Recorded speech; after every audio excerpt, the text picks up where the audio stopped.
So hi friends, welcome to my channel Deepak Tomar tutorials, जहां हम बात करते हैं इंडस्ट्री के टॉप सॉफ्टवेयर के वर्कफ्लो की। और मैं शेयर करता हूं आपके साथ अपना experience and workflow to easy your work and also save your time to get better results. So friends, जो व्यूअर्स मेरी इस वीडियो को फर्स्ट टाइम वॉच कर रहे हैं, मैं रिक्वेस्ट करता हूं कि वह चैनल को सब्सक्राइब कर लें, बिकॉज इस चैनल पे मैं शेयर करता रहूँगा आपके लिए डिफरेंट सॉफ्टवेयर के workflow like Blender, Lumion and Unreal with full course video to understand these software better and learn from scratch. So friends, मैं आपका टाइम और ना लेते हुए आता हूँ अपनी इस वीडियो के सब्जेक्ट पर, जहाँ मैं शेयर करता हूँ आपके साथ अपना experience for how to quickly assign V-Ray material to our scene. After this video आप अपने प्रोजेक्ट में भी इजीली मटेरियल्स क्रिएट कर पाएंगे in V-Ray. So let start this chapter. तो फ्रेंड्स, ये हमारा सीन है, इसकी हमारी मॉडलिंग कंप्लीट हो चुकी है। और सबसे पहले मैं इसमें जो मेरी लाइट और कैमरे हैं मैं उन्हें हाइड कर देता हूँ, और अपने लेआउट को भी। इन्हें सिंपली इन स्टेप्स को फॉलो करने के लिए आप एक बार यहाँ पे आ सकते हैं, और यहाँ पर आप शेप एंड लाइट एंड कैमरे पे क्लिक कर देंगे तो ये चीज़ें हाइड हो जाएंगी। यहाँ पे ऊपर आप पढ़ भी सकते हैं, लिखा है hide by category. So friends, सबसे पहले मैं अपने वॉल्स पे स्टार्ट करता हूँ मटेरियल असाइन करना, और मैं सीलिंग को हाइड करता हूँ जिससे कि हम अंदर देख पाएँ। तो फ्रेंड्स, ये मेरी वॉल्स हैं बाथरूम के इंडोर की। तो मैं इन्हें सेलेक्ट कर लेता हूँ सबसे पहले, और इन्हें मैं आइसोलेट कर लेता हूँ। तो ये मेरी वॉल्स हैं जिन पे मेरे को सेम मटेरियल अपनी सीन के अकॉर्डिंग असाइन करना है। मैं सबसे पहले मटेरियल एडिटर ओपन करता हूँ। मैं सिंपली कीबोर्ड से एम प्रेस करता हूँ। आप यहाँ पे भी क्लिक कर सकते हैं, इससे मटेरियल एडिटर ओपन हो जाएगा। तो फ्रेंड, सबसे पहले मैं इस पूरे मैश को सेलेक्ट करके इस पे अपना मटेरियल असाइन करता हूँ, और उसका नेम कर देता हूँ मैं वॉल्स टाइल्स, क्योंकि मेरे टेक्सचर जो है टाइल की फॉर्म में है। मैं रिक्वेस्ट करूँगा आप लोगों से कि आप भी अपने मटेरियल्स की प्रॉपर नेमिंग करें, इससे हमें काफ़ी इजी रहता है अपने सीन को मैनेज करने में। तो सबसे पहले फ्रेंड्स, मैं आप लोगों को एक चीज़ क्लियर कर देता हूँ कि ये बहुत ही ज़्यादा बेसिक लेवल का चैप्टर नहीं है, जहाँ पर कि हम डिफ्यूज़ और रिफ्लेक्शन और रिफ्रैक्शंस की प्रॉपर्टीज़ पे वर्क करेंगे। आने वाले टाइम में मैं उसके लिए भी एक वीडियो लाऊंगा जो बहुत ज़्यादा बेसिक नॉलेज पे बेस करेगा, जहाँ आपको मैं पूरे के पूरे मटेरियल एडिटर के इस टैब को क्लियर करूँगा। अभी हम बात करते हैं अपने सीन के अकॉर्डिंग जो हमारे रिक्वायरमेंट्स हैं उन पे। मोटा मोटा मैं आपके साथ शेयर करता रहता हूँ। जैसे कि डिफ्यूज़ हमारा कलर होता है जो कि हमें टेक्सचर में दिखता है सॉलिड। हम उसे कलर के फॉर्म में भी ले सकते हैं, और एज अ मैप भी उसे यूज़ कर सकते हैं। तो मैं एज अ मैप यूज़ कर रहा हूँ उसे। तो मैं डिफ्यूज़ में जाता हूँ, क्लिक करूँगा। जब मैं डिफ्यूज़ में क्लिक करूँगा तो आप देखेंगे ये विंडो मेरे सामने ओपन हो चुकी है। इसमें मुझे सिंपली जनरल वाले टैब में जाना है और बिट मैप पे जाके उसे सेलेक्ट करना है। अब ये पूछ रहा है मेरे मैप की लोकेशन। तो मैंने अपने सीन के मैप्स को टाइम सेव के लिए अपने एक ही जगह पे कलेक्ट कर दिया है। आप भी अपने टेक्सचर्स को इस तरीके से ही पहले मैनेज कर सकते हैं, जैसे कि मैंने आपसे पहले ही अपने पहली वीडियो में भी शेयर किया था कि मैं अपने किस तरीके से अपने प्रोजेक्ट का एक स्टैंडर्ड मेंटेन रखता हूँ। तो मैंने एक 2D का फ़ोल्डर बनाया है, और उसके अंदर मेरा मैप का फ़ोल्डर है। इसके अंदर आप देखेंगे कि मैंने वॉल स्टाइल्स करके एक फ़ोल्डर क्रिएट किया हुआ है, जिसमें मेरा वो टेक्सचर है जो कि मैं अपने वॉल के टाइल्स के लिए टेक्सचर यूज़ करूँगा। तो इसमें आप देखेंगे कि इसमें डिफरेंट टाइप ऑफ मैप्स हैं, जैसे कि कलर, डिस्प्लेसमेंट, ग्लॉस, नॉर्मल और रिफ्लेक्शन। तो हम कलर को as a diffuse map use करेंगे। मैं इसे जस्ट ओपन कर लेता हूँ, और यहाँ पर आप अगर क्लिक करेंगे तो आप अपने मटेरियल को अपने मैश के ऊपर शो कर पाते हैं। तो फ्रेंड्स, अभी आप देखेंगे कि जो मेरा मैप है वो असाइन तो हो चुका है, लेकिन मेरे को मेरे मैश के ऊपर शो नहीं हो रहा है। तो उसके लिए मुझे सबसे पहले इस पर UVW मैप को असाइन करना होगा।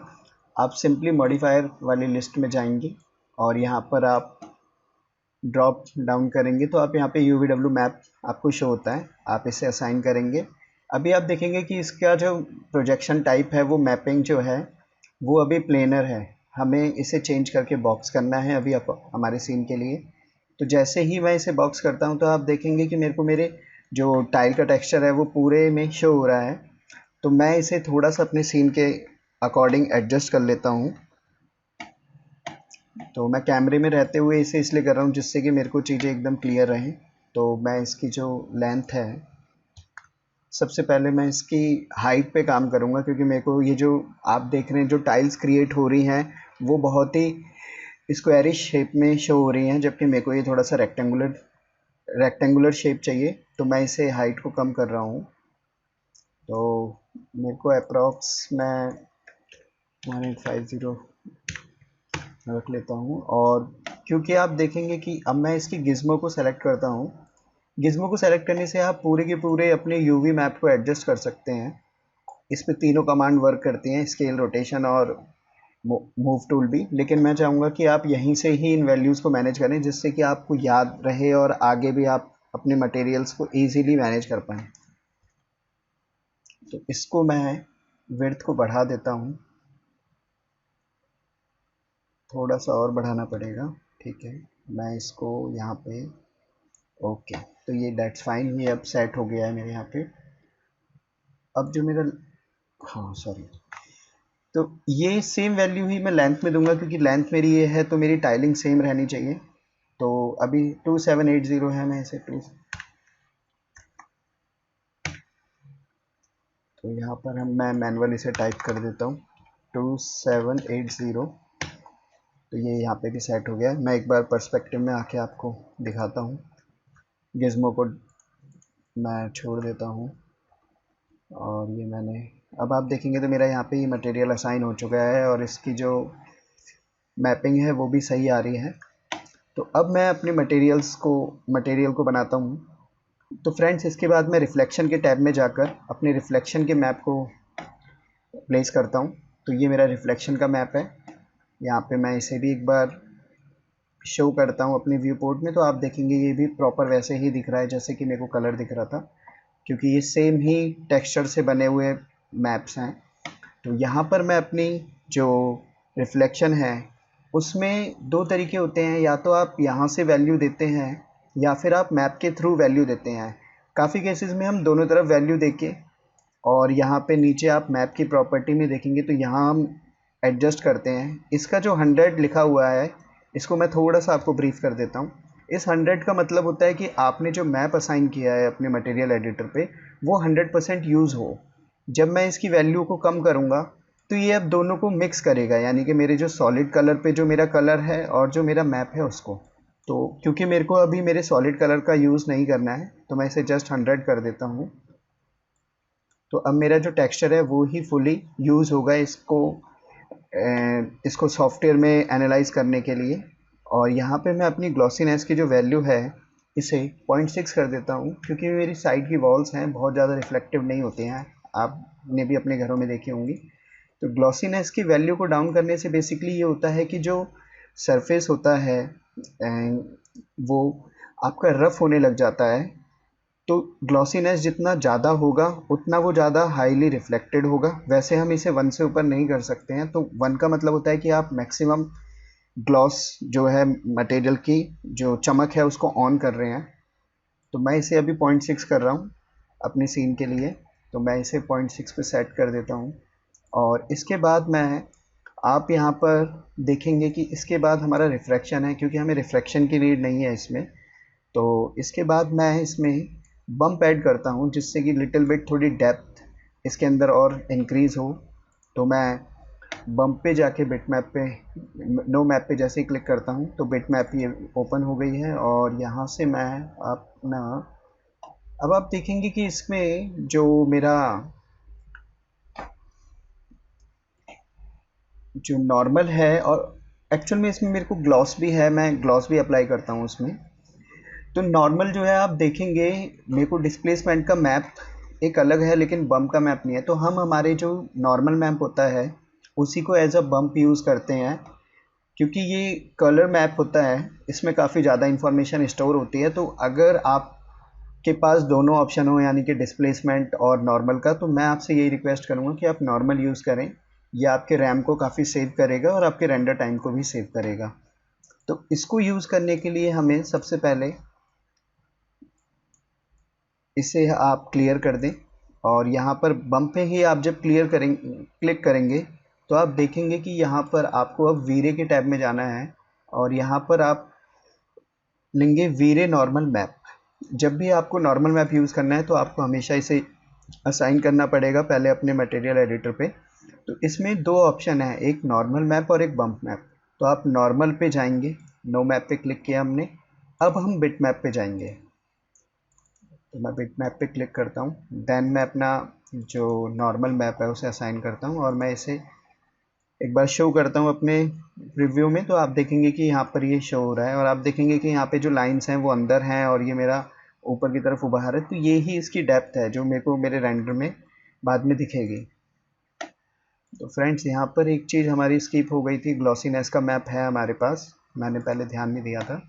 तो यहाँ पे मैं बिट मैप में जाऊँगा और जो मेरा ग्लॉस मैप है मैं उसे असाइन करता हूँ और इसे भी एक बार मैं देख लेता हूँ। तो आप देख सकते हैं कि मेरे 4 टाइप के मैप मैंने यूज़ किए हैं। एक डिफ्यूज़ पे कलर का, रिफ्लेक्ट पे रिफ्लेक्शन का, और ग्लॉस पे ग्लॉसीनेस का, एंड नीचे यहाँ पे बम्प में मैंने नॉर्मल मैप यूज़ किया है। तो मैं आपको ज़्यादा और इन्हें छेड़ने की या इनमें और ज़्यादा भी मैं आपको एक्सपेरिमेंट करने के लिए नहीं बोलूँगा, इसी से ही हमारा सीन काफ़ी हद तक सॉर्ट आउट हो जाएगा। तो फ्रेंड्स, ये हमारा वॉल टाइल्स जो मैप मटेरियल था वो कंप्लीट हो गया है। अब मैं अपनी सीन में वापस आ जाता हूँ। देन इसके बाद मैं अपना सेकंड मैप जो है वो रहेगा मेरा ये लैम्प। तो सबसे पहले एक स्टेप स्किप हो गया, सॉरी। मैं इसमें जितने भी मेरे एसेट्स हैं उनके ऊपर एक मटेरियल असाइन कर देता हूँ, जिससे कि मैं इन सारे मटेरियल्स को आपके सामने दोबारा बनाऊँ। सॉरी, इन्हें अभी हम रहने देते हैं क्योंकि मुझे ऐसा लगता है कि वीडियो की लेंथ काफ़ी ज़्यादा हो जाएगी। तो मैं अपने अभी मेजर मेरे प्रोडक्ट्स हैं उन्हीं को ही मैं सेलेक्ट कर रहा हूँ। इतने भी अगर हम इस वीडियो में कंप्लीट करेंगे तो भी आपके काफ़ी सारे फंडामेंटल्स क्लियर हो जाएंगे और आप अपने जो खुद के अपने पर्सनल प्रोजेक्ट्स हैं उनमें मेरे जो ये मैं आपसे अपने एक्सपीरियंस को शेयर कर रहा हूँ, इसे यूज़ करके आप उनमें अपना वर्क को ईज़िली डन कर पाएंगे। तो ये मेरे कुछ सेलेक्टेड ऑब्जेक्ट्स हैं, मैं इन सभी को सेलेक्ट करता हूँ। एक मिनट, इस एक पर्टिकुलर एक मटेरियल और है, मैं इसे भी अभी ड्रॉप कर रहा हूँ।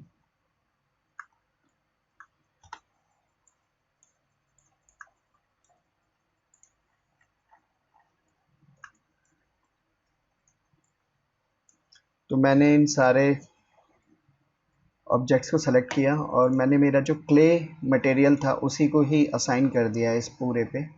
तो आप देखेंगे अभी सिंगल कलर हो चुका है सब कुछ। मैं अपने सीन में वापस आता हूँ और इसके बाद मैं सबसे पहले अपने लैंप को सेलेक्ट करता हूँ।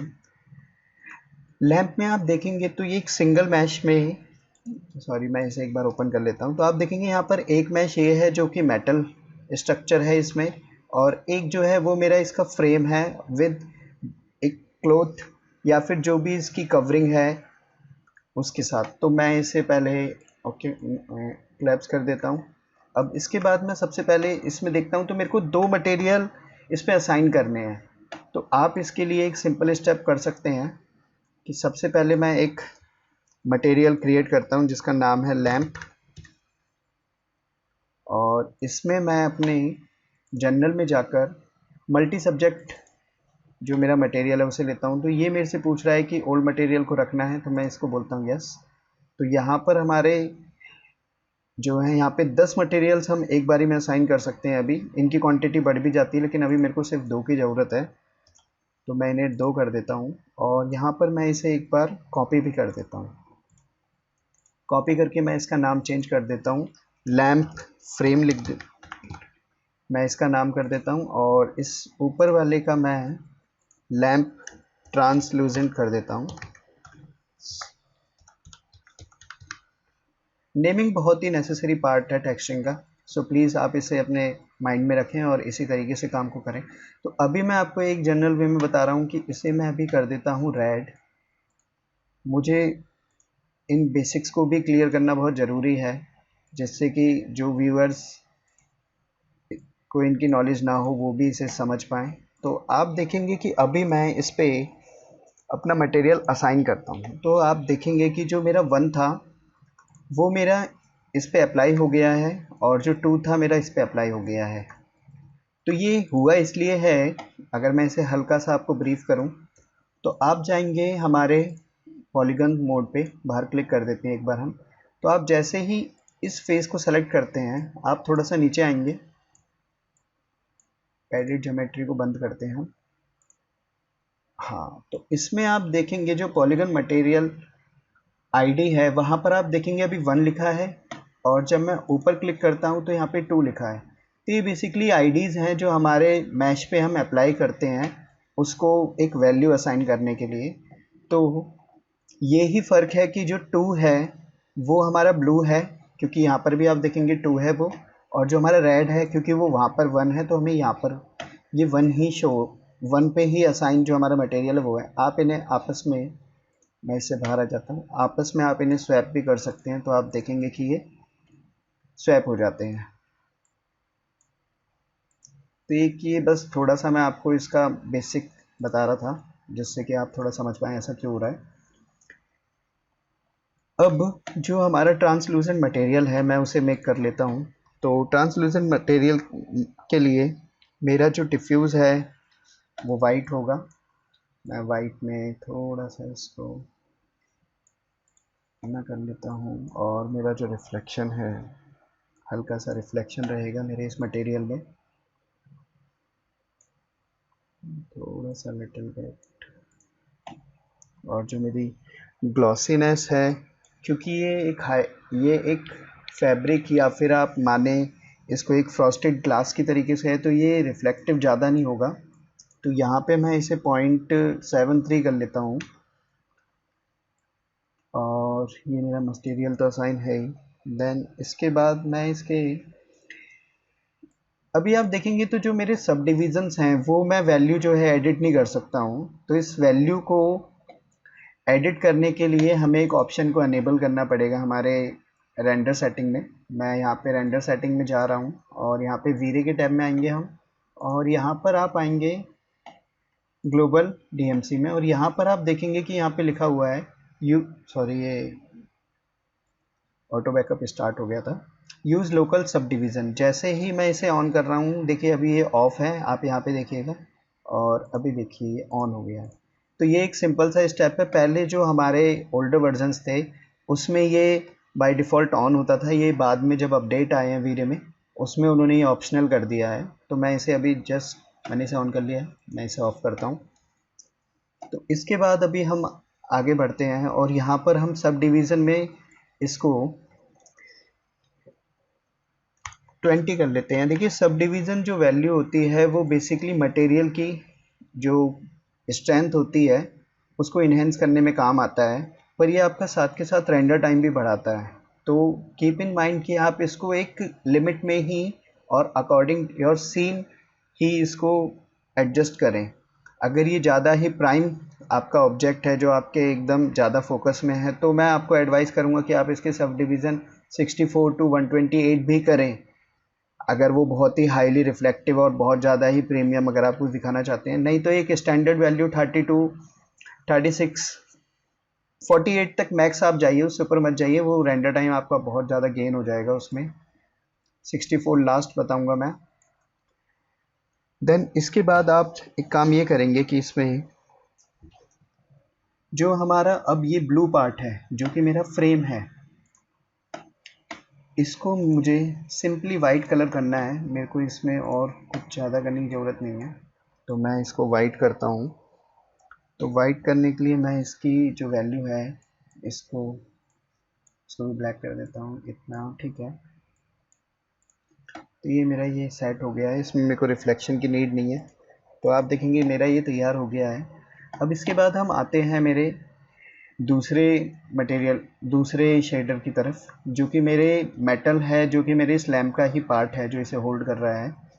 तो इसे बनाने के लिए मैं पहले इस पे मटेरियल असाइन करता हूँ, और इस मटेरियल का नाम है मेरा लैम्प मेटल।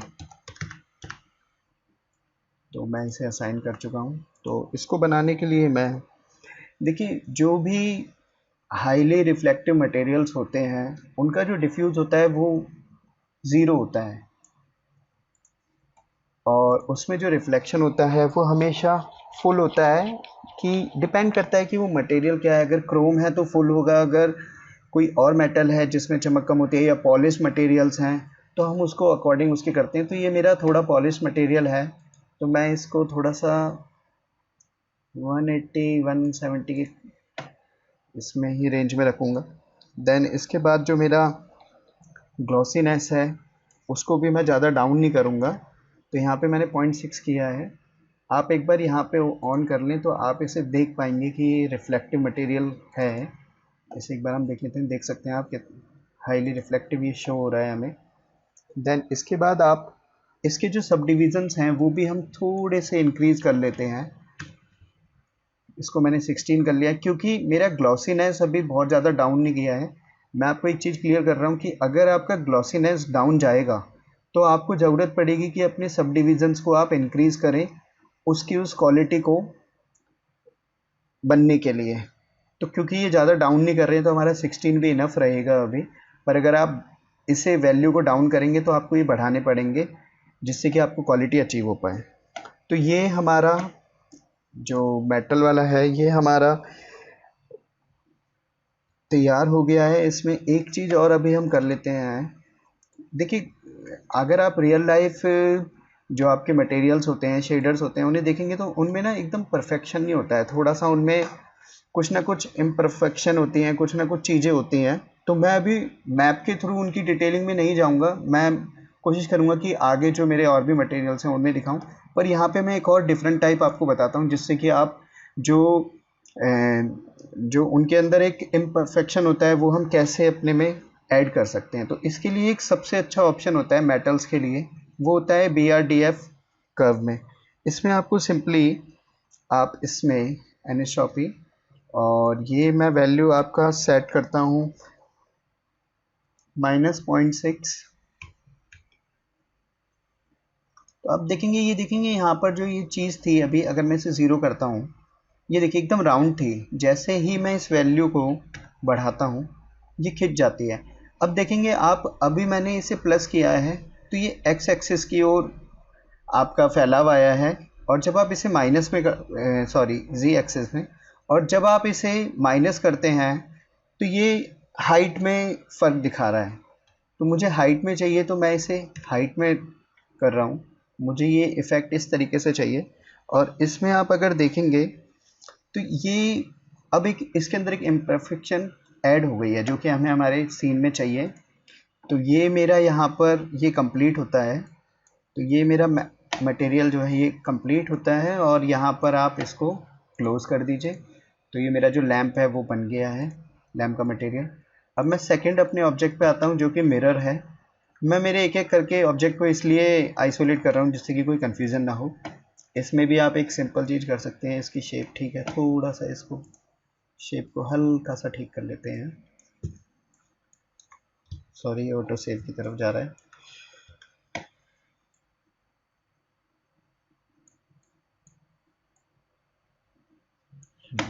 अब ठीक है, मैं इसे एक बार क्लैप्स कर लेता हूँ वैल्यूज़ को। ठीक है, तो इसमें आप देखेंगे जो ये है ये मेरा मिरर है। तो मैं इसको सीधा एक मटेरियल असाइन किया है मैंने इस पर, और मैं इसकी नेमिंग कर देता हूँ मिरर। सेम, क्योंकि ये एक हाईली रिफ्लेक्टिव मटेरियल होता है तो मैं इसका जो डिफ्यूज़ है वो ज़ीरो कर रहा हूँ। और इसके बाद हम रिफ्लेक्शन में आते हैं, और रिफ्लेक्शन जो है हमारा हम प्योर वाइट करते हैं क्योंकि हमें पूरा रिफ्लेक्शन चाहिए। आप इसमें एक बार ये क्लिक करें और इसको ओपन कर लें। देन इसके बाद जो मेरा ग्लॉसीनेस है उसको मैं डिस्टर्ब नहीं करूँगा इसमें, क्योंकि वो मेरे को कम नहीं करना है। क्योंकि मैं जो हमारा जो मिरर होता है उसमें हम अपना रिफ्लेक्शन एकदम सीधा देखते हैं, साफ देखते हैं। इसमें हमें एक चीज़ और करनी होगी, फ्रेशनल आईओ यानी कि इंडेक्स ऑफ रिफ्लेक्शन जो है इसे मैं बढ़ा देता हूँ। इसको बढ़ाने से होगा ये कि इसकी रिफ्लेक्शन की जो लिमिट है वो बढ़ जाती है। और ये मिरर का जो मेरा मटेरियल है वो भी बन गया है। मैं इससे बाहर आ जाता हूँ। देन इसके बाद हम नीचे वॉश बेसिन पे आते हैं। वॉश बेसिन पे ठीक है हम बाद में आते हैं, या फिर हम चलिए एक एक करके जब ख़त्म कर रहे हैं तो ऐसे कर ही लेते हैं। ग्रुप को करते हैं हम क्लोज, और मैं एक बार जो मेरा लैंप है उसको भी सेलेक्ट करता हूँ इसके लिए। तो यहाँ पे आप देखेंगे दो चीज़ें हैं, एक ये सिरेमिक है और दूसरा ये मेरा मेटल्स है। तो मेटल के लिए तो जो मैंने लैंप में मेटल बनाया है उसी को ही मैं यूज़ करूँगा। आप भी इसी तरीके से करें, ज़रूरी नहीं है कि हर मेटल को आप बार बार बनाएं। तो आप इसको सिंपली असाइन कर देते हैं यहाँ पर। तो ये अब देखेंगे मेटल क्रिएट हो गया है इस पर। और सिरेमिक के लिए मैं इस पर एक मटेरियल को असाइन करता हूँ, और ये हो गया मेरा वॉश बेसिन। और इसका जो कलर है ये मैं कर देता हूँ 230, ये थोड़ा सा वाइट ज़्यादा है। और इसमें जो रिफ्लेक्शन है इसे भी मैं बढ़ा देता हूँ थोड़ा सा, और इसकी जो ग्लॉसीनेस है उसको मैं थोड़ा सा कम कर देता हूँ। ये मेरा रहेगा 0.8। ये रिफ्लेक्टिव है, आप देखेंगे। इसको क्लोज कर देते हैं, और ये मैंने क्लोज कर दिया। अब मैं आता हूँ मेरी विंडो पे। पहले मैं अपने ब्लाइंड को कवर करता हूँ, ठीक है। ब्लाइंड में भी आप देखेंगे तो दो चीज़ें हैं इसमें, एक इसका फ्रेम है प्रॉपर, और एक है इसके अंदर जो आप देख रहे हैं जो मेरे ब्लाइंड्स की जो शेप्स हैं वो। मैं एक बार ओपन करता हूँ इसे, और मैं इसको सिंपली पूरे इस ऑब्जेक्ट को सेलेक्ट करता हूँ और इसको अनसेलेक्ट करता हूँ बीच के ब्लाइंड्स को, और इसको भी स्किप करता हूँ, छोड़ देता हूँ। और यहाँ पे जाकर मैं अपने यहाँ पर इसमें क्लिक करता हूँ और इसको असाइन करता हूँ, सॉरी, और इसका नाम रखता हूँ ब्लाइंड्स फ्रेम। तो ब्लाइंड्स फ्रेम में हम ये मैंने असाइन कर दिया है, ठीक है। तो यहाँ पर मैं इसको थोड़ा सा, प्योर वाइट नहीं होगा ये हमारा, तो ये मेरी डिफ्यूज़ है। इसमें हल्का सा मैं रिफ्लेक्शन रखूँगा, बहुत ही माइनर सा। और इसमें जो ग्लॉसीनेस है वो भी मेरे को बहुत, क्योंकि मेरे को ये चमकीला नहीं चाहिए इसमें, मतलब शाइनिंग ज़्यादा नहीं चाहिए, तो मैं इसे एक बार 0.6 कर दे रहा हूँ। तो ये मेरा हो गया है यहाँ पे सेट। मैं इसे थोड़ा सा ब्राइट कर लेता हूँ, हल्का सा, ठीक है।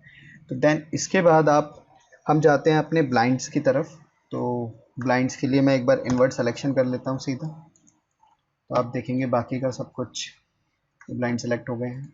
यहाँ पे मैं मटेरियल असाइन कर देता हूँ, इस पर इसका नेम कर देता हूँ ब्लाइंड्स, और इसको मैं करूँगा वाइट, ठीक है। और रिफ्लेक्शन में इसमें थोड़ा सा लिटिल बिट उससे ज़्यादा होगा इतना। देन इसमें जो ग्लॉसीनेस है वो भी मैं 0.6 रखूँगा, क्योंकि ये भी मेरे को ज़्यादा रिफ्लेक्टिव तो नहीं चाहिए। और इसके बाद मैं इसके सब डिवीज़न को थोड़ा सा बढ़ा दे रहा हूँ, मैं इसे 12 कर दे रहा हूँ। और ये ठीक है। तो ये हमारे ब्लाइंड का मटेरियल भी रेडी हो गया है। मैं इसे बंद करता हूँ। देन इसके बाद आते हैं हम हमारे विंडो पर। अब विंडो सेलेक्ट करने पर ये भी इसके साथ आएगा, क्योंकि हमने इन्हें शुरू में एक्सक्लूड किया था आपस में। तो मैं इसको एक बार ओपन कर लेता हूँ और विंडो को ही सेलेक्ट करता हूँ। विंडो में मेरे पास दो चीज़ें हैं मेनली, एक है मेरा फ्रेम और एक है मेरा ग्लास। तो अगर मैं इस पे कोई मटेरियल असाइन करता हूँ तो इस पे पूरे पे हो रहा है। तो अगर मैं एक बार, अच्छा ठीक है, ये ग्रुप ओपन करने की से कुछ नहीं होगा, ये सिंगल मैश है। तो इसमें मैं जो मेरा सेंटर का ग्लास है उसे सेलेक्ट करता हूँ। एक बार मैं इसे हटा के देखता हूँ, इसमें और कोई तो लेवल नहीं है, एक और लेवल है इसमें, यानी कि 3 लेयर्स में है। तो मैं इसको ऐसे और इसको इस तरीके से छोड़ देता हूँ।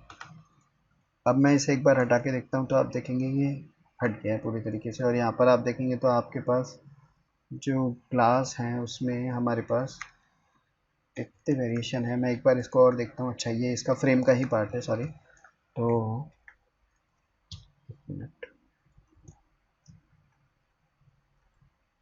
तो मैं एक बार अंडू करता हूँ और सबसे पहले ये जो मेरा एक्सट्रीम फ्रंट पार्ट है इसे, और ये जो मेरा एक्सट्रीम बैक पार्ट है इसको मैं ड्रॉप करता हूँ। अब ये जो मेरा रिमेनिंग पार्ट रह गया ये ग्लास है, तो मैं इसमें अगर यहाँ पर आता हूँ तो आप देखेंगे ये 5 लिखा हुआ है, इसे मैं कर देता हूँ 2। और मैं अब इन्वर्ट सिलेक्शन कर रहा हूँ कंट्रोल आई, और यहाँ पे मैं जो यूनिट है इसे कर दे रहा हूँ सेट 1। तो यानी कि अब इस पे भी हमें मल्टी सब्जेक्ट जो मेरे मटेरियल हैं शेडर है उसे यूज़ करेंगे हम। तो यहाँ पे मैं जाता हूँ, ये रहा मल्टी सब्जेक्ट, और इसको हम ले लेते हैं और इसमें हम फिर से 2 ही मटेरियल्स को अलाउ करते हैं। मैं इसे कॉपी कर लेता हूँ,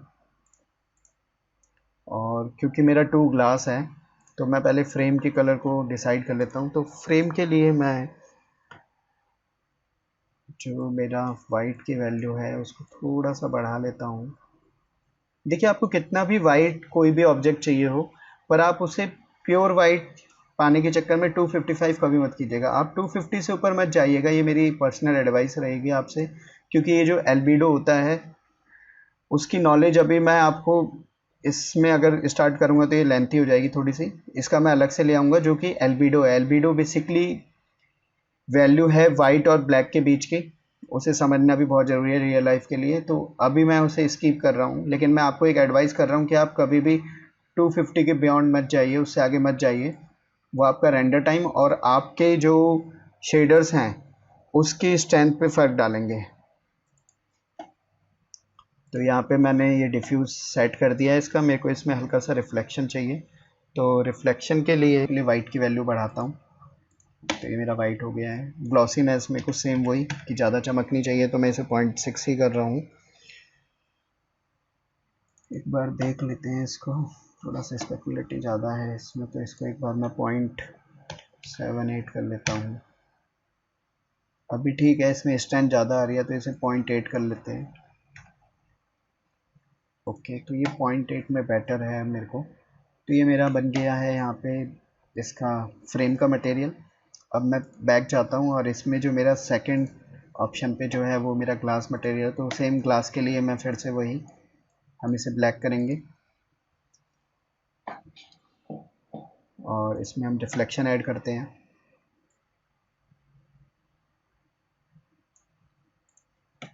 और इसमें जो मेरे को ग्लॉसीनेस है, अभी तो ये तो मेरा रिफ्लेक्शन है और यहाँ पे रिफ्लेक्शन है। जो इसकी रिफ्लेक्शन और रिफ्लेक्शन का मोटा मोटा फ़र्क ये होता है कि रिफ्लेक्शन वो यूनिट है जो लाइट जब आपके ऑब्जेक्ट से टकराती है तो जो वो बाउंस बैक होती है वो होता है रिफ्लेक्शन। और जब लाइट किसी भी ऑब्जेक्ट के पार हो जाती है, लाइक वाटर, लाइक ग्लास, तो वो होता है रिफ्रैक्शन, यानी कि ऑब्जेक्ट से टकराने के बाद लाइट उससे जो पास हो गई वो रिफ्रैक्शन कहलाता है। तो मैं एक बार रिफ्रैक्शन की भी वैल्यू इसमें ऐड कर देता हूँ, और ये है, मैं इसको 49 रख लेते हैं। मैं इसे 0.99 कर रहा हूँ और एक बार यहाँ पे प्रेस कर दे रहा हूँ, जैसा मैं आपको पहले बता रहा था। इसमें आप एक सबसे जो ज़रूरी चीज़ है उसका ध्यान रखेंगे कि कभी भी हमने वाइट को गेन करने के लिए हमारी फुल वैल्यू को ओपन नहीं करना है, लेकिन वो हम डिफ्यूज़ में ही जो हमारे रिफ्लेक्शन और रिफ्रैक्शन होते हैं वहाँ पे हम प्योर ब्लैक और प्योर वाइट की ओर जा सकते हैं। तो मैं यहाँ पे मेरा जो रिफ्रैक्शन है उसे फुल कर दे रहा हूँ, और ये मेरा शेडर ये भी तैयार है। यहाँ पे मैं सब डिवीज़न इसको 30 कर देता हूँ, क्योंकि 30 की नीड नहीं है, वैसे 12 बहुत है क्योंकि हमने बहुत ही कम फ़र्क डाला है इसमें। तो ये मेरा जो है ये विंडो का भी शेडर बन गया। आप देखेंगे कि मैं मतलब काफ़ी इजी स्टेप से आपको बता रहा हूँ कि कैसे आप एक जो रियलिस्टिक हमारे जो मटेरियल्स होते हैं उनको बनाएंगे।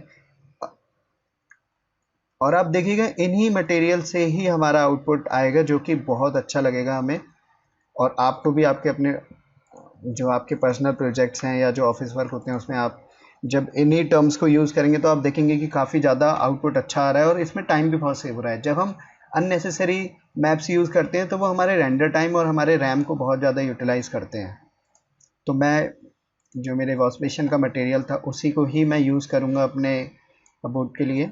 मैंने इस पर अप्लाई कर दिया है, तो ये भी हो गया है। अभी मैं इन पार्ट्स को, जो मेरे ये ऑब्जेक्ट्स हैं डेकोर और ये, मैं इन्हें अभी नहीं छेड़ रहा हूँ। जो हमारे मेन ऑब्जेक्ट्स हैं मैं पहले उन्हें कवर करता हूँ। तो यहाँ पे मैं ये जो मेरा शॉवर एरिया है उसका जो फ्रेम है और जो उसका बेस है उसको अपने यहाँ पे आइसोलेट करके लाया हूँ। इसमें आप देखेंगे ये मेरा ग्लास है। ग्लास के लिए मैं इसमें सेम जो कि मैंने अभी विंडो के लिए यूज़ किया है मैं उसे भी यूज़ कर सकता हूँ। तो यहाँ पे आप देखेंगे मैंने इसे सीधा सीधा असाइन कर दिया है इस पे। और ये जो है मेरा, ये मेटल का फ्रेम रहेगा। तो इसके लिए मैं मैप बनाता हूँ। मैं पहले इस पे ये मटेरियल असाइन कर देता हूँ।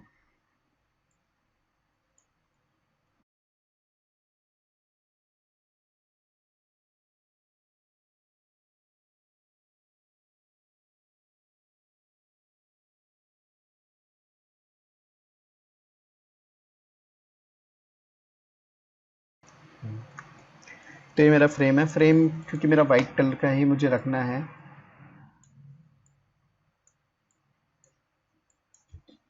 इसे मैं 180 कर रहा हूँ। और जो रिफ्लेक्शन है इसे मैं बढ़ा रहा हूँ।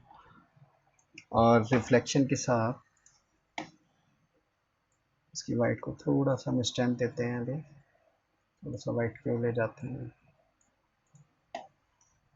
रिफ्लेक्शन में हम रिफ्लेक्शन थोड़ा सा इसका बढ़ा देते हैं। और यहाँ पर हम जो ग्लॉसीनेस है इसको 8 कर लेते हैं, 8.3 कर लेते हैं, क्योंकि हमें ज़्यादा रिफ्लेक्टिव भी नहीं चाहिए। और यहाँ पे हम सब डिविजन्स को थोड़ा सा बढ़ा लेते हैं। यहाँ पे मैं 24 कर रहा हूँ इसे। और इसके बाद मैं आपको जो अभी थोड़ी देर पहले भी बात कर रहा था कि जो रियल लाइफ होती है उनमें जो जैसे जब पेंट फिनिश होती है या होती है तो उनमें थोड़े से ना इम्परफेक्शंस होते हैं। उन्हें ऐड करने के लिए जैसे पीछे हमने एनिशॉपी यूज़ किया है, तो इस बार मैं मैप यूज़ करूँगा। तो इसके लिए मैं सबसे नीचे जाता हूँ मेरे मैप्स में। यहाँ पर आप देखेंगे बम्प का स्लॉट है। इस बम्प पे मैं जाता हूँ और यहाँ पे मैं बिट मैप सेलेक्ट करता हूँ। और मैं पीछे जाकर अपने जो आप शाओ फ्रेम देखेंगे, क्योंकि मैंने अपने जो मैप्स थे उनको पहले ही से सेट कर लिया था जिससे कि हमारा टाइम बचे। तो यहाँ पर आप देखेंगे मैं आपको एक बार ये मैप शो कर देता हूँ। इसे मैं ओपन करता हूँ तो आप देखेंगे इसमें देखिए स्क्रैचेस हैं। तो ये वो इम्परफेक्शन है जो हमें मैप से लेना है। आप इसे सेलेक्ट कीजिए और अभी हम देखेंगे ये हमारे को मेरे यहाँ पे शो हो रहा है। तो जब आप देखेंगे ना रेंडर में, जब हम देखेंगे क्लोजली इसको, जब हम हाई रेज बहुत ज़्यादा इमेज को निकालेंगे तो आप देखेंगे कि ये जो डिटेल्स है ना ये उसमें शो हो रही होंगी। और ये ही वो डिटेल्स होती हैं जो हमारे जो रेंडर्स होते हैं उनमें रियलिज्म लाती हैं। तो ये छोटी छोटी जो चीज़ें होती हैं ना, इनको ना आपने ऑब्जर्व करना है रियल लाइफ में और अपने जो पर्सनल प्रोजेक्ट्स होते हैं उनमें इम्प्लीमेंट करना है। ये मैप आपको इजीली गूगल पे मिल जाएंगे, ये नहीं मिलेगा कोई और मिल जाएगा। पर ऐसे मैप्स बहुत हैं, आप कोई भी असाइन कर सके, कोई भी यूज़ कर सकते हैं। अब इसके बाद हमारा ये नीचे का जो बेस है, बेस के लिए मैं फिर वही वॉशवेशन के लिए जो मैंने मैप मटेरियल बनाया था उसी को मैं यूज़ कर लेता हूँ इसमें। इसी तरीके से ना आपको ज़रूरी नहीं है कि सारे मटेरियल्स को फ्रेश बनाना है। जो एक ही फैमिली के मटेरियल्स होते हैं उनको आप इस तरीके से यूज़ कर सकते हैं जैसे कि मैं कर रहा हूँ। देन इसके बाद आप ये देखेंगे ये एक मेटल का पार्ट है इसमें। तो इसको मैं अभी मैंने आई थिंक जो ये बनाया था मैंने इसका नेमिंग नहीं किया है। नेमिंग ना करने से यही होता है कि कन्फ्यूज़न हो जाती है। तो आप देखेंगे हाँ यही था, लेकिन नेमिंग नहीं करी थी इसलिए दिक्कत है।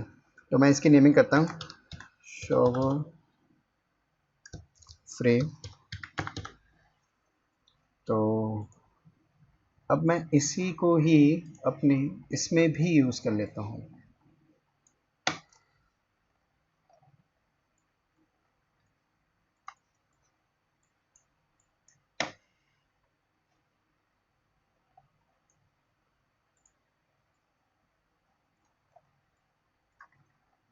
तो आइए अब इस जो शॉवर हेड है इस पे भी हम हमारा मटेरियल असाइन कर लेते हैं।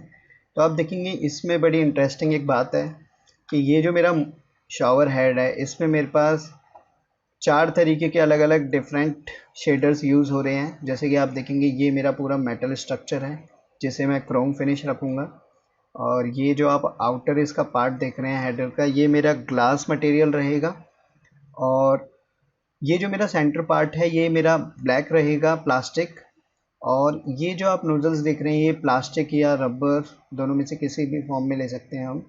आइए इसको क्रिएट करते हैं। तो मैं सबसे पहले ग्रुप ओपन करता हूँ, और इसमें जो मेरे पार्ट क्रोम शेडर के लिए जो मेरे इसमें ज्योमेट्री है उसे मैं सेलेक्ट कर लेता हूँ। यहाँ पे सॉरी इनको भी थोड़ा सा छोड़ देता हूँ। हाँ, तो अब ये 1 मिनट, नहीं अभी ये छोटा ही है, ये तो ड्रॉप हो गया है, ग्रुप को छोड़ देते हैं।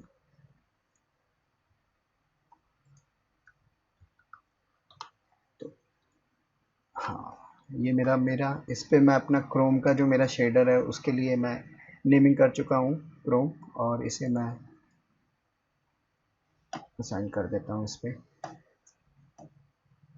देन अब इसके बाद हम पहले क्रोम का जो मटेरियल है उसे बना लेते हैं, जो मेरा शेडर है। इसके लिए मैं सबसे पहले इसको ब्लैक कर देता हूँ, और हम इसके बाद जो रिफ्लेक्शन है उसको थोड़ा बढ़ा लेते हैं, ज़्यादा कर लेते हैं। देन इसके बाद मेरे को जो ग्लॉसीनेस है मेरी, वो मेरे को बहुत ही कम ही एडजस्ट करनी है, उसकी वैल्यू को बहुत ज़्यादा डाउन नहीं करना है, क्योंकि इसमें जो रिफ्लेक्शन होते हैं वो हाई होते हैं क्रोम में, तो इसको मेरे को ज़्यादा डाउन नहीं करना है। देन इसके बाद आप ऑन करता हूँ, अनेबल करता हूँ, और यहाँ पे जो मेरी वैल्यू है ये मैं 25 करता हूँ। तो आप देखेंगे मैं यहाँ पर एक बार क्लिक कर दूँ, आप देखेंगे कि ये देखिए हाईली रिफ्लेक्टिव ऑब्जेक्ट शेडर है अब ये, और ये काफ़ी प्रॉब्लम क्रिएट कर देता है जब हम हमारे प्रोजेक्ट्स में बनते हैं, बनाने के लिए चलते हैं इनको।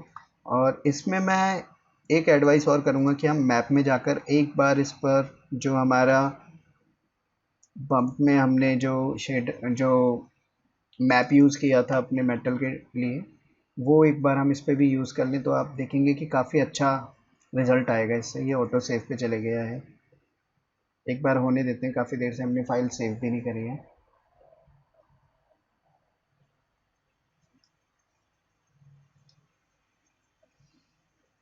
ये वो मैप है, मैं एक बार इसे देख लेता हूँ। इसका यूवी जो है ये हमें एडजस्ट करना पड़ेगा, ठीक है।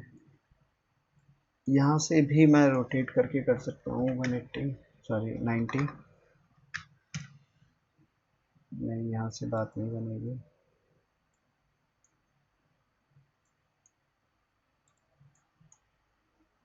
नहीं, इसका हमें यूवी एडजस्ट करना पड़ेगा। तो ये सॉरी सारे सेलेक्टेड तो थे ही, इसमें मैं यूवी मैप पे जाऊँगा और मैं इसे बॉक्स टाइप कर देता हूँ। आप देखेंगे ये देखिए इस पर इसका स्केल भी एकदम परफेक्ट आ रहा है। जब ये छोटी छोटी डिटेल्स आपको दिखेंगी ना आपके रेंडर्स में, तो आपको पता चलेगा कि इन क्या इंपॉर्टेंस होती है इनकी। मैं इसको थोड़ा सा और छोटा कर रहा हूँ, ये देखिए। देन इसके बाद हम आगे चलते हैं। अब ये जो मेरा है ये ग्लास का पार्ट है, पहले मैं एक बार फाइल को सेव पे कर देता हूँ और ये सेव हो जाएगी मेरी फाइल।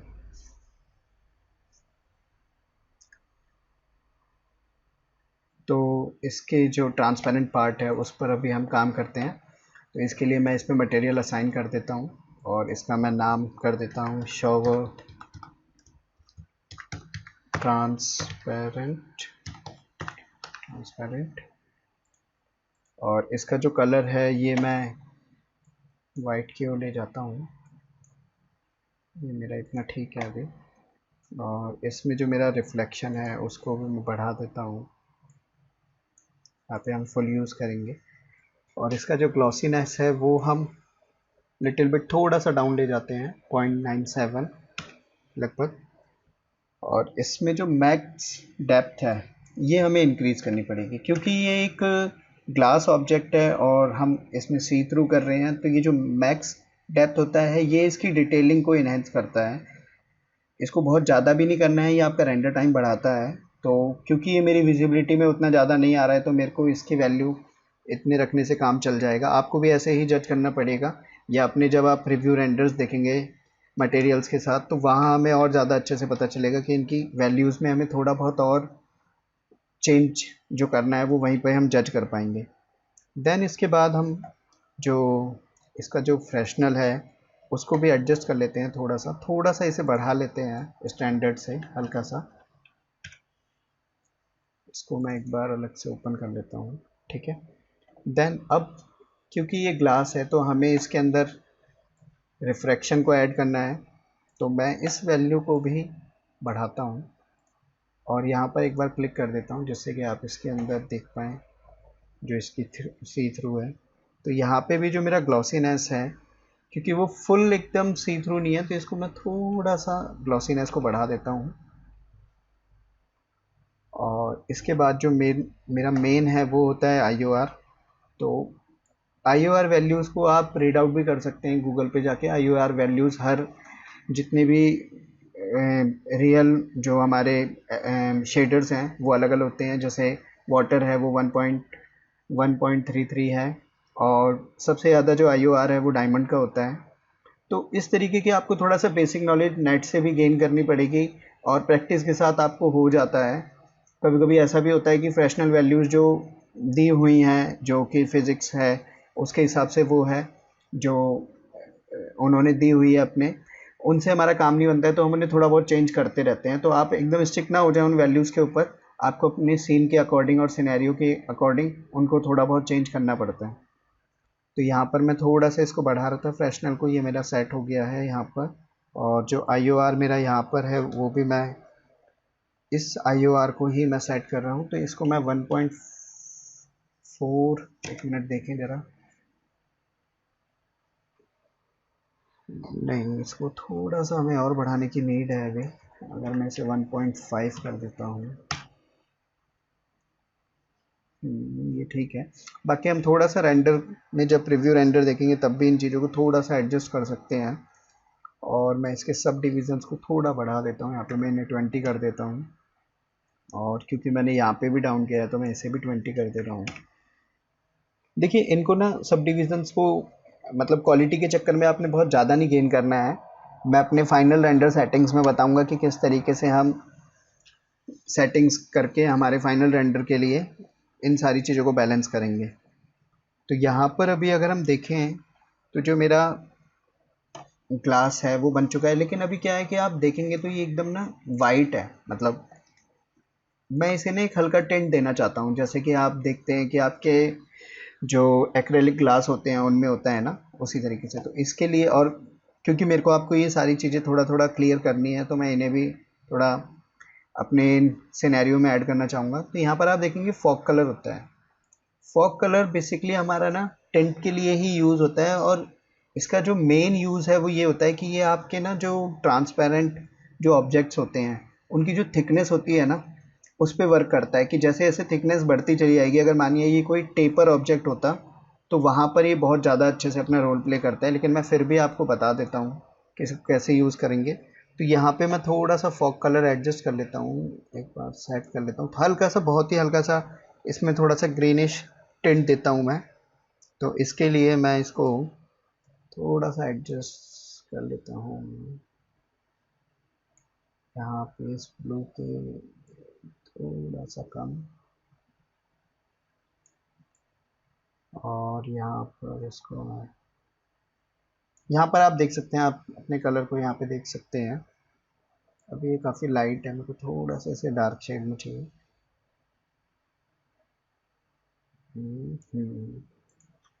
तो ये तो मेरा ये कलर सेट हो गया है। अब मैं जो मेरी वैल्यूज़ हैं इन पे काम करता हूँ। तो फॉग ब्यास और जो फॉग मल्टीप्लायर है ये एक तरीके से अपोजिट वर्क करते हैं। इनको ज़्यादा ब्रीफ्स ज़्यादा डीपली समझने के लिए मेरे को बहुत सारे एक्सपेरिमेंट्स करके आपको दिखाने पड़ेंगे, तो अभी हम उतनी ज़्यादा डिटेलिंग में नहीं जाते हैं। मैं सिंपली आपको बताता हूँ कि आपकी इस तरीके के सिनेरियो में आपको क्या करना है।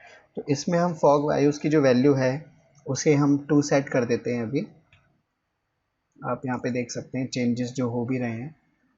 हल्का सा देख सकते हैं आप टिंट आ गया है। मैं इसको एक बार ज़ीरो करता हूँ तो ये अलग था। मैं इसमें जैसे ही टू करता हूँ तो आप देखेंगे हल्का टिंट आ गया है मेरा उसका कलर का। देन इसके बाद जो मेरा फॉग मल्टीप्लायर है इसे मुझे कम करना पड़ेगा, तो इसको मैं कम करके कर देता हूँ 0.3। एक बार देखते हैं, नहीं थोड़ा सा और कम करना पड़ेगा हमें इसे 0.2।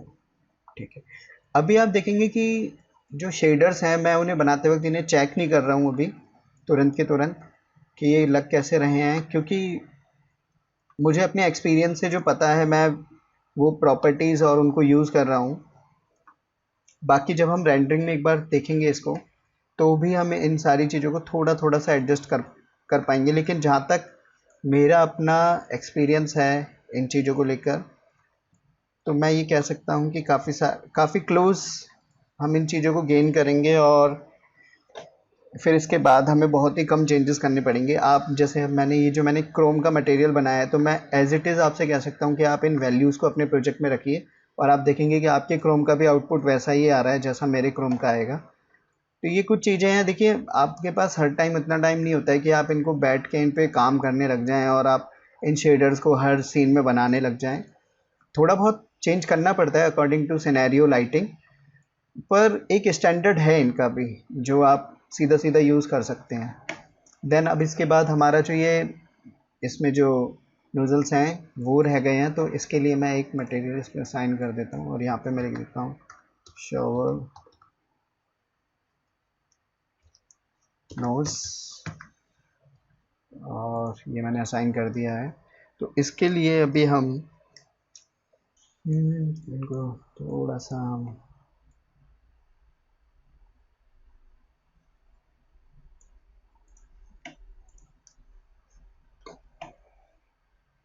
प्लास्टिक है जैसे आपने देखे भी होंगे काफ़ी ज़्यादा इनके अंदर ट्रांसपेरेंसी होती है।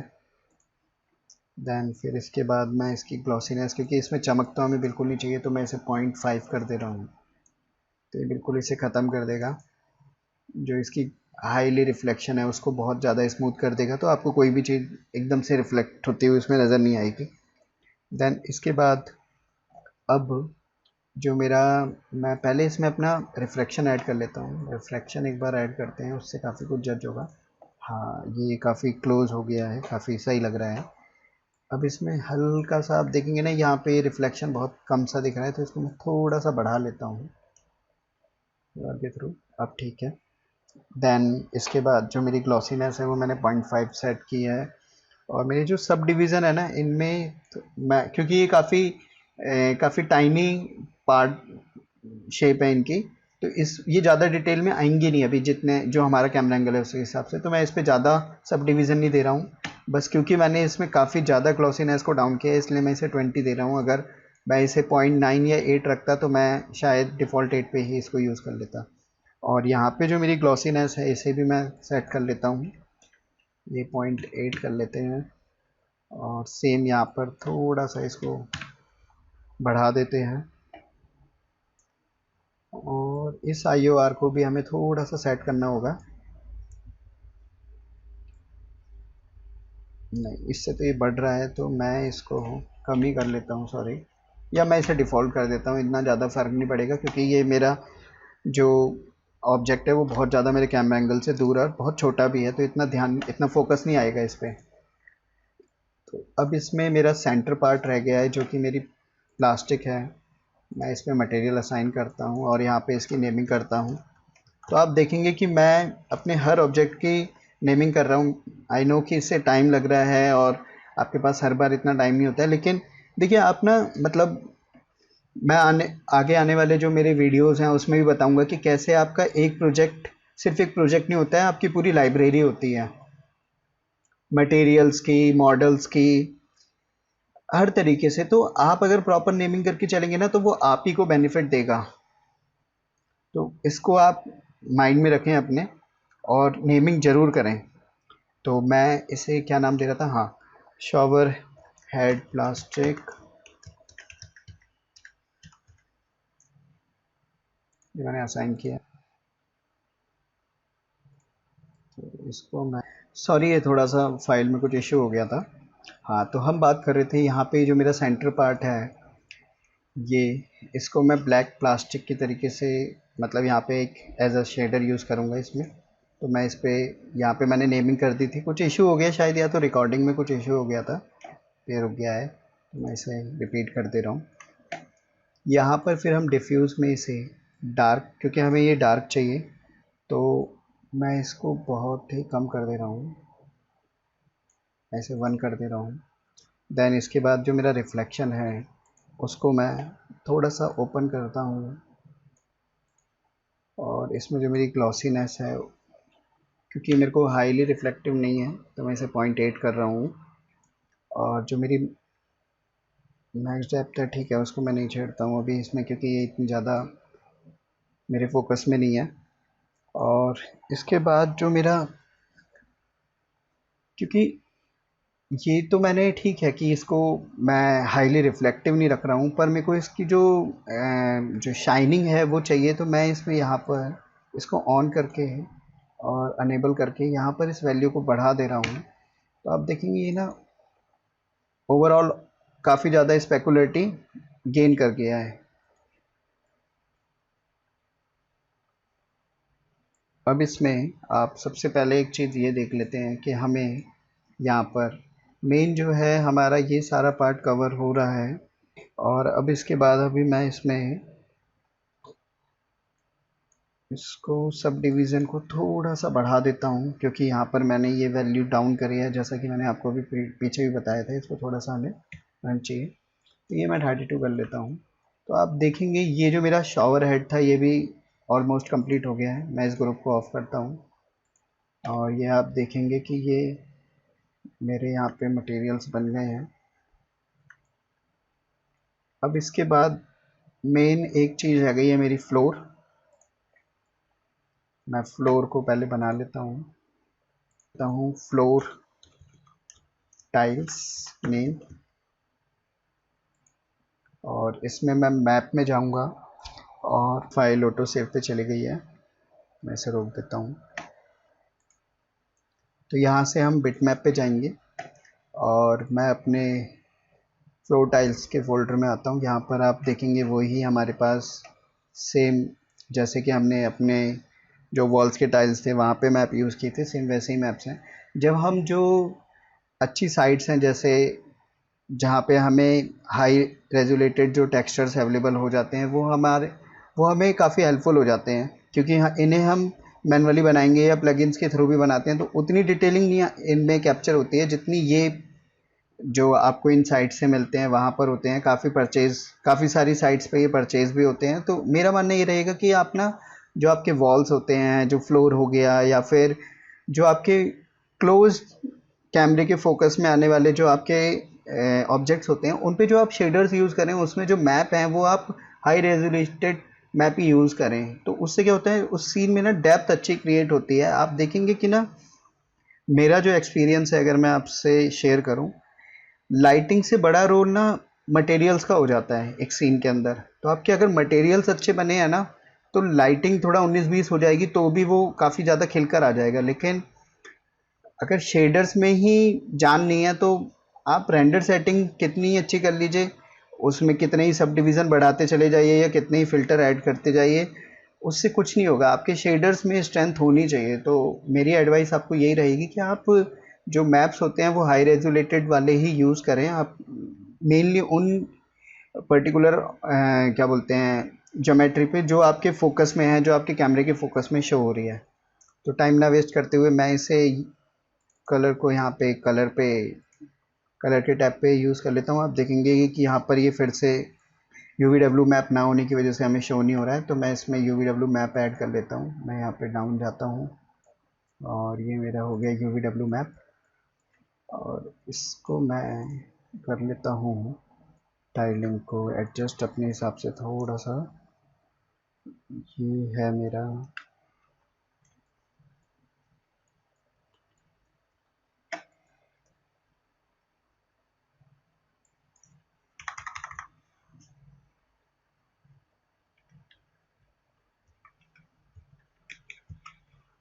इस बार चेक कर लेते हैं, काफ़ी ज़्यादा ही छोटा हो गया ये,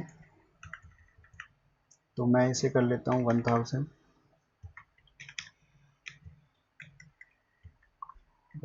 तो अभी ये टाइल्स मैं एक बार अपने कैमरे में जाता हूँ, सॉरी कैमरा हिल गया है, मैं इसको 1200 कर लेता हूँ।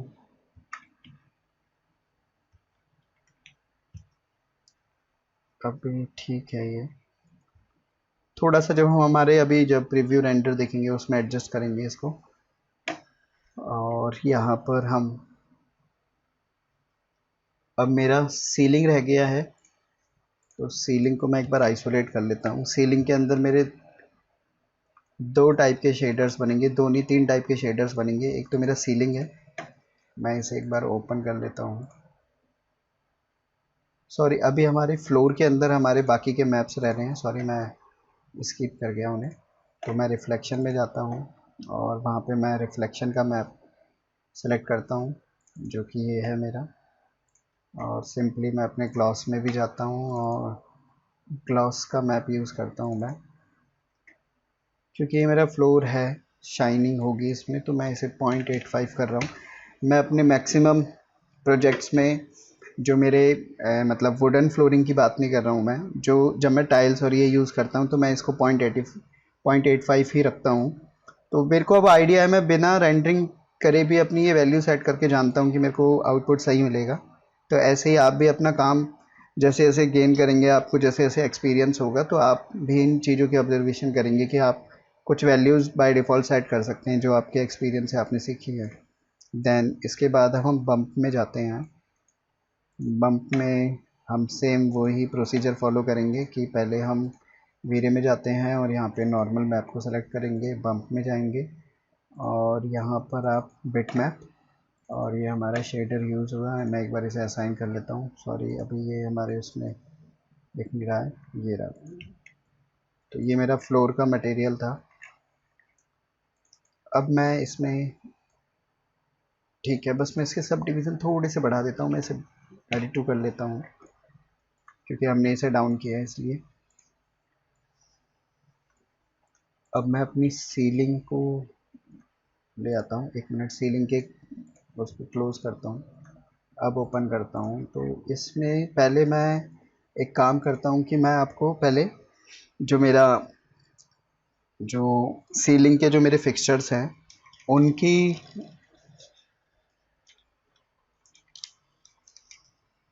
तो इसमें मैं सबसे पहले जो मेरे सीलिंग के फिक्सचर्स हैं उनके मटेरियल्स पे काम करता हूँ।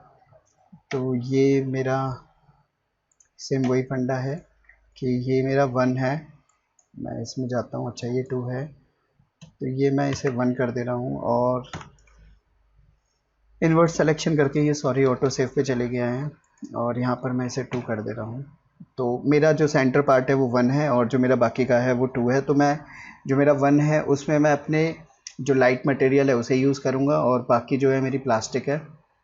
तो इसके लिए मैं अब इससे बाहर आ जाता हूँ और यहाँ पर मैं एक मल्टी सब ऑब्जेक्ट मटेरियल लेता हूँ, इसके अंदर मैं सेम वही सेट करता हूँ नंबर में 2, इसे कॉपी करते हैं हम यहाँ पे। तो मेरा 1 जो था लाइट मटेरियल है, तो मैं वीरे में जाता हूँ, वीरे का अपना लाइट मटेरियल जो है इसे मैं यूज़ करता हूँ और इसकी वैल्यू मैं अभी 10 कर देता हूँ। और इसमें मैं आपको सिंपली बोलूँगा कि आप ये कंपनशेट कैमरा एक्सपोजर जो है इस टिक को ऑन कर दें। इसके टिक के ऑन करने से अब ये हो गया है कि जो हमने कैमरे में वैल्यूज़ रखी है ना, जो हमने फिल्म गेट और iOS और एफ नंबर जो किया था, तो अब मैक्स और वीरे की जो रेंडरिंग एल्गोरिदम है वो अपने आप इसको मैनेज करेगी कि इसकी जो ब्राइटनेस है ना उसे वो मैनुअली मतलब ऑटोमेटिकली अपने आप ही मैनेज करेगी। मैंने इसको 1 इसलिए नहीं किया है क्योंकि मैंने काफ़ी बार अपनी जो मेरा अपना एक्सपीरियंस है उसमें देखा है कि 1 रखने से इतना ज़्यादा फ़र्क नहीं होता है, तो मैं इसे एक इंटेंसिटी दे रहा हूँ तो ये बर्न नहीं होगा फिर भी। मगर मैं ये भी नहीं कह रहा हूँ कि आप इसे 1000 रख दें। तो इसे मैं असाइन कर देता हूँ, एक बार असाइन कर ही देते हैं। तो ये मेरा प्लास्टिक वाला पार्ट रह गया बाकी का, तो मैं इसमें हल्का सा रिफ्लेक्शन, मुझे ज़्यादा रिफ्लेक्टिव ये चाहिए नहीं, इसको मैं बढ़ा दे रहा हूँ, सब डिवीज़न में 24 कर देता हूँ इसको। तो ये मेरे शेडर यहाँ पे बन गए हैं। अब इसमें रह गया है, सॉरी, तो इसको मैं यहाँ पर आया और मैं इसको सिंपली यहाँ पे 1 कर देता हूँ। तो आप देखेंगे ये चेंज हो गया है। अब ये हो गई मेरी सीलिंग। सीलिंग को मैंने सेलेक्ट किया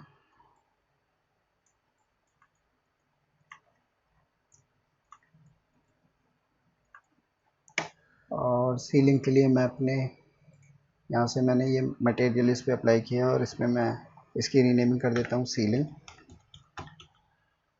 और सीलिंग के शेडर को बनाने के लिए मेरी जो सीलिंग है वो वाइट ही है, मतलब ऑफ वाइट है, नॉट वाइट। तो इसको मैं सेट कर देता हूँ अभी। इसको बढ़ा लेते हैं, रिफ्लेक्शन को थोड़ा सा ऑन कर लेते हैं। ये मेरे पास इसके लिए मैप है। हाँ, मैंने अपनी सीलिंग के लिए जो मैंने आपसे बात करी थी ना कि एक इम्परफेक्शन होता है हमारे एलिमेंट्स में, उन्हीं को मैं ऐड कर रहा हूँ अब इसमें। तो मैं यहाँ से मैप में जाता हूँ, यहाँ पे मैं सीलिंग में आता हूँ। आप देखेंगे यहाँ पर एक मेरा नॉर्मल मैप है। तो एक मिनट, एक मैप है, आई थिंक एक मैप मिस हो गया है। हाँ, तो सॉरी, ये एक मैप मिस हो गया था उस टाइम। तो मैं एक बार इसको कंटिन्यू करता हूँ। तो यहाँ पे हम रिफ्लेक्शन में आए, यहाँ से हमने बिट मैप लिया था और ये मैं आ गया अपने सीलिंग में। सीलिंग के बाद मैं कंक्रीट जो मेरा पंप है उसे सिंपली यूज़ कर, अब मैं इसे असाइन कर देता हूँ। तो आप देखेंगे यूवीडब्ल्यू मैप नहीं है, इसलिए इस पर कुछ दिख नहीं रहा है।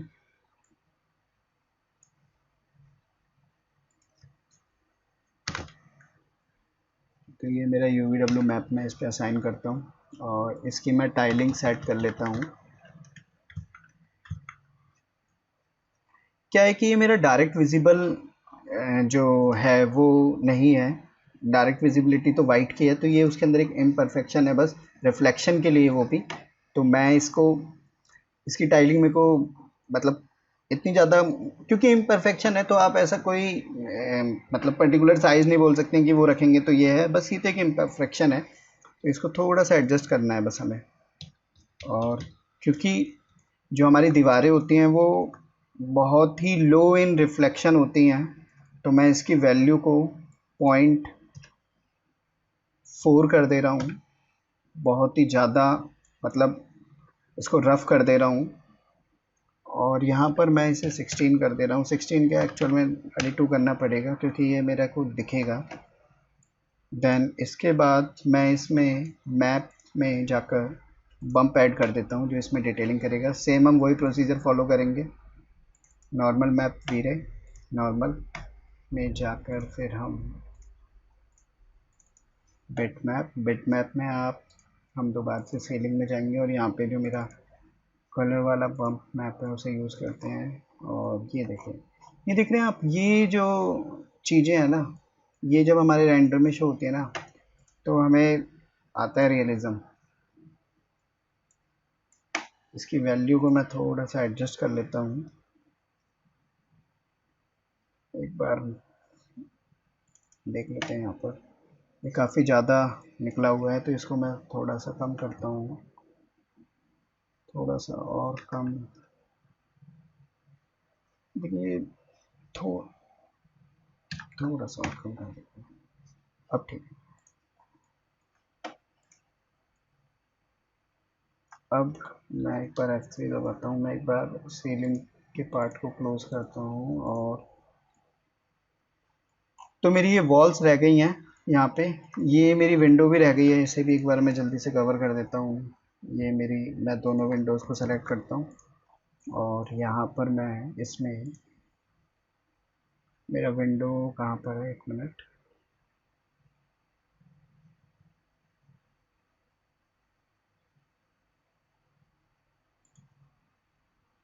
कोई बात नहीं, मैं यहाँ पे जाके अपनी, सॉरी सीलिंग है ये तो, नहीं पे मैं इसको पिक कर लेता हूँ। तो आप, अच्छा मैंने इसकी नेमिंग नहीं करी थी ना, इसीलिए हमें चैलेंज हुआ है ये। तो विंडोज़, विंडो, ठीक है, और यहाँ पर मैं विंडो फ्रेम, इसलिए आप देख रहे हैं कि कितना ज़रूरी होता है कि हम नेमिंग करें। Glass, window glass.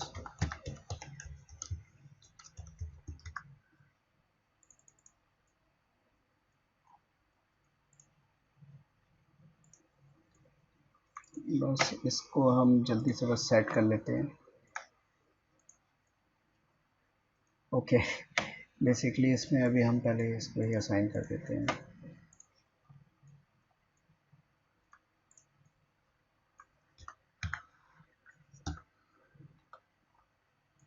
मैं एक बार क्यू प्रेस करूँगा।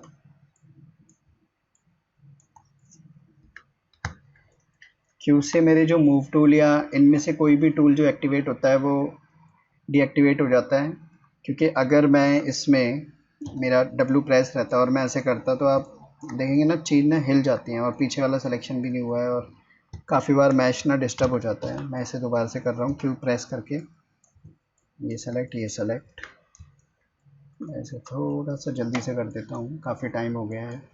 तो मेरा जो क्लास है वो 2 है, तो इसको मैंने कर दिया 2 और जो मेरा बाकी का है वो है 1। तो अब इस पे मैं सीधा अपना जो शेडर था विंडो का वो अप्लाई करता हूँ और आप देखेंगे ये हो गया है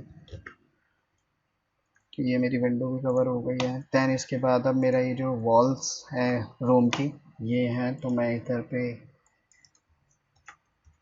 रूम वॉल रख सकते हैं। तो ये जो हमारी वॉल्स रहेंगी क्योंकि हॉल की है तो ये हम थोड़ा सा कंक्रीट फिनिश में रखते हैं, तो मैं इसका कंक्रीट भी थोड़ा सा डिफाइन कर देता हूँ, तो मेरे को इन फ्यूचर ना आगे इशू नहीं आएगा। कंक्रीट इसका टाइप हो गया। तो इसमें मैं सबसे पहले अपना डिफ्यूज़ में जाता हूँ, अपने मैप को सेलेक्ट करता हूँ। इसमें मैं जाता हूँ मेरे रूम की वॉल्स पे। इसमें भी आप देखेंगे कि मेरे मैप्स अलग हैं। तो एल्बिडो जो होता है वो भी हमारा सेम डिफ्यूज़ का ही मैप होता है। तो ये अलग अलग सिर्फ इनके नेमिंग हो गए हैं, लेकिन इनको हमें डिफ्यूज़ में ही यूज़ करना होता है। तो आप ये ध्यान में रखें, एल्बिडो भी हमारे कलर मैप का ही पार्ट है। ये मैंने जैसे ही असाइन किया आप देखेंगे दोबारा से ये इस पर यू वी डब्ल्यू मैप ना होने की वजह से ये दिख नहीं रहा है।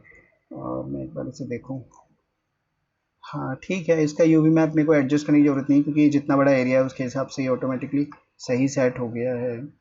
बस मेरा ये एक एलिमेंट रह गया, तो मैं 1 मिनट इसका यूवी डब्ल्यू मैप हटाता हूँ इस पे से और इस पे पूरे पे मटेरियल असाइन करके दोबारा से यूवी डब्ल्यू मैप लगाता हूँ, तो ये अपने आप एडजस्ट हो जाएगा।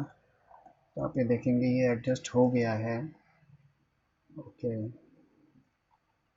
और यहाँ पर मैं इसमें और मैप जो है मेरे वो भी ऐड कर देता हूँ, क्योंकि ये मेरे फोकस में है नहीं वैसे, क्योंकि ये मेरे कैमरे के बैक में है, लेकिन मैं फिर भी इसे सिर्फ इसलिए सेट कर दे रहा हूँ कि इसे कंप्लीट कर लेते हैं हम। अननेसेसरी आप मतलब वो वर्क ना करें जो आपके कैमरे में शो नहीं हो रहा है, क्योंकि उसका कोई प्रॉफिट नहीं होगा आपको। हाँ, अगर आपको 360 या एनिमेशन पे वर्क करना है तो एक बात अलग है, लेकिन अगर आपका एक स्टिल शॉट है तो मैं आपको यही एडवाइस करूँगा कि आप अपना टाइम सेव करें और अननेसेसरी कहीं भी अपना जो इम्पोर्टेंट टाइम है वो ना यूटिलाइज़ करें। हाँ, अगर ये ग्लास में कहीं रिफ्लेक्शन में दिख रही होती चीज़ें, कुछ इसका बैक होता है, सामने ग्लास होता है, पीछे का दिख रहा होता है, तो मैं इसमें और भी एलिमेंट ऐड करने के लिए आपको एडवाइस करता हूँ। मैंने खुद भी नहीं किए हैं इसीलिए, क्योंकि उनकी कोई अभी हमें ज़रूरत नहीं है। तो ये मेरा यहाँ पर हो गया और मैं इसमें बम्प ऐड कर लेता हूँ। सेम वही प्रोसीजर है, नॉर्मल मैप एंड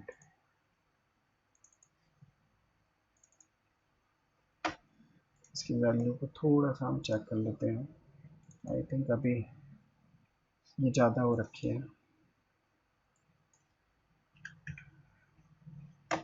अभी ठीक है।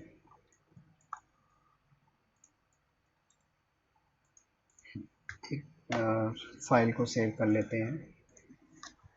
तो फ्रेंड्स इतनी ये फाइल सेव हो रही है। प्लीज़ होप आई थिंक कि आपको ये वीडियो पसंद आई हो, तो प्लीज़ इसे लाइक कर दें। और हम अब चेक कर लेते हैं एक बार कि हमारे शेडर्स को अप्लाई करने के बाद एक बार हम एक प्रीव्यू रेंडर निकाल के देखते हैं कि हमारा किस तरीके से अभी प्रीव्यू दिख रहा है। फाइल मेरी सेव हो चुकी है। 2 मिनट लगेंगे इसमें। मैं बस एक बार रेंडरिंग का बटन प्रेस करता हूँ।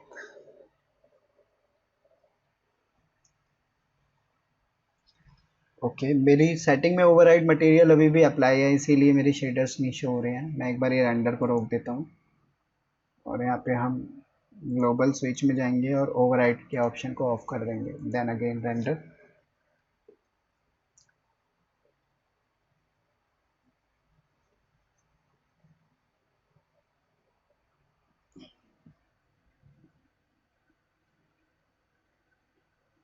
हम्म तो ये आप देखेंगे अभी हमारी, क्योंकि सेटिंग्स काफ़ी ज़्यादा लो है, हम जस्ट एक प्रीव्यू देख रहे हैं, तो आप देखेंगे कि ये काफ़ी ज़्यादा कितना अच्छा आ गया। आप देखेंगे अगर इस प्रीव्यू में, ये देखिए मेरी जो ग्लास का मटेरियल है ये कितना अच्छा है, इसमें दिख रहा है टिल्ट हो गया है, टिल्ट आ रहा है। जो मेरा ये मेरा अच्छा, इसका डोर का हैंडल आगे आ गया, मैं एकदम से कंफ्यूज हो गया है ऐसा क्यों दिख रहा है। ये आप देखेंगे, देखिए काफ़ी ज़्यादा शाइनी है, ये काफ़ी अच्छा आ गया है। ये थोड़ा सा बर्न कर रहे हैं, इसको अभी हम एडजस्ट कर लेंगे अपनी रेंडर सेटिंग में। मैं वहाँ पर आपको एडवाइस करता हूँ कि इसको किस तरीके से करेंगे। आप ये देखिए फ्लोर का जो इसका मटेरियल है, ये देखिए कितना अच्छा लग रहा है, कितना मतलब स्मूथ एकदम, मतलब बहुत ही प्यारा लग रहा है ये इस टाइम। और आप देखेंगे जो हमारा सिरेमिक का टेक्सचर है वो भी कितना अच्छा आ गया है। यहाँ पे एक इशू हो गया है, आई थिंक मैं इसे एक बार देख लेता हूँ। ये जो मेरा क्रोम का है ये एकदम ब्लैक शो हो रहा है, इसे मैं एक बार देख लेता हूँ बस ज़रा सा।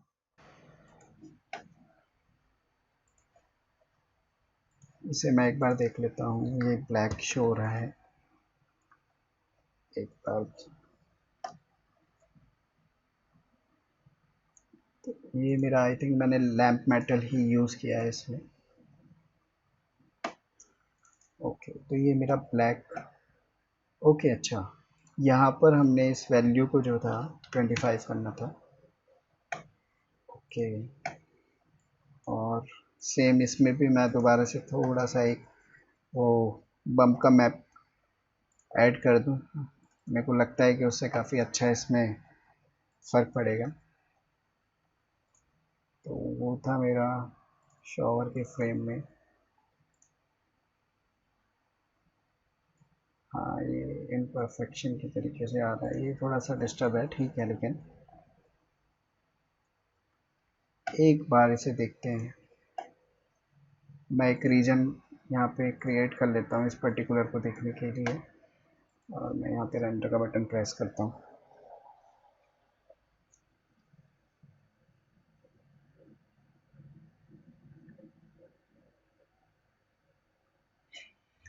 आप देखेंगे ये ना, इसमें ना, ये देखिए, ये एक तो इसका यूवी ठीक करना है और दूसरा क्या है कि बम्प की जो वैल्यू है वो ठीक नहीं है। तो ये वो ऑब्जर्वेशंस हैं जो हम थोड़ा सा इन्हें एडजस्ट करेंगे। तो इसमें अगर हम वहाँ पे ना भी जाएं, बस मुझे कुछ नहीं करना है, मेरा मटेरियल ठीक बन गया है। यहाँ पे जो बम्प वैल्यू है ना, इसको आप कर दीजिए 3। एक हल्का सा इम्प्रेशन चाहिए आपको, एक सॉफ्ट टच चाहिए बस। और मैं इसे एक बार दोबारा से देखता हूँ।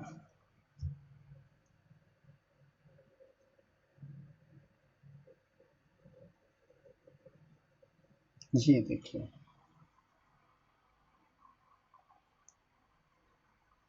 काफ़ी बेहतरीन। ये देखिए, ये काफ़ी अच्छा लग रहा है। ये मेरा सॉर्ट आउट हो गया है। आई थिंक नीचे मेरा मटेरियल कुछ अलग है, ये ब्लैक ही दिख रहा है अभी भी।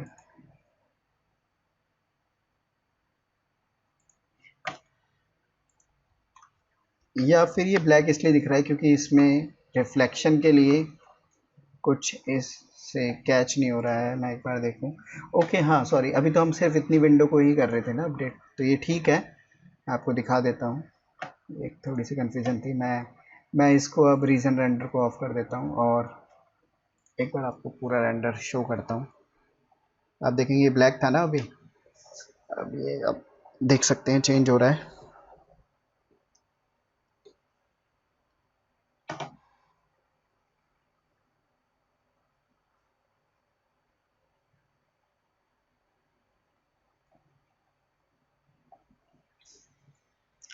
तो फ्रेंड्स, मैं इसके बाद बहुत जल्दी ही एक अपना अनरियल का भी एक कोर्स लाऊंगा, जिस पे अभी मैं काम कर रहा हूँ। एक्चुअल में आप यकीन नहीं मानेंगे, काफ़ी टाइम लग जाता है एक वीडियो को शूट करने में, पूरा पूरा दिन लग जाता है।